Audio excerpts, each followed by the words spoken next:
উপলক্ষে বাংলাদেশ জামাত ইসলামী যুব ক্রীড়া বিভাগের পক্ষ থেকে যুব সমাজকে মাদকমুক্ত জীবন গঠন করার উদ্বুদ্ধ করার লক্ষ্যে আজকের এই র্যালি পূর্ব সমাবেশের আজকের এই সংক্ষিপ্ত সমাবেশে সভাপতিত্ব করবেন বাংলাদেশ জামাত ইসলামী খুলনা মহানগরীর যুব ক্রীড়া বিভাগের সম্মানিত সভাপতি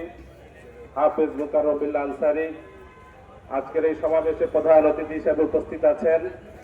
বাংলাদেশ জামাত ইসলামী কেন্দ্রীয় মজলিসে শুরার অন্যতম সদস্য, খুলনা ৩ আসনের সংসদ সদস্য প্রার্থী হিসেবে যিনি গত নির্বাচনে অত্যন্ত প্রতিযোগিতাপূর্ণ লড়াই তৈরি করেছিলেন, আমাদের সেই জননেতা আগামীর খুলনার মেয়র পদপ্রার্থী অধ্যাপক মাহফুজুর রহমান ভাই প্রধান অতিথি হিসেবে আমাদের মাঝে উপস্থিত আছেন। আরো উপস্থিত আছেন বাংলাদেশ জামাত ইসলামী ক্রীড়া ও যুব বিভাগের বিভিন্ন পর্যায়ের নেতৃবৃন্দ, সামনে উপবিষ্ট প্রাণপ্রিয় যুবক ভাইরা এবং যারা এই মাইকের আওয়াজ শুনতে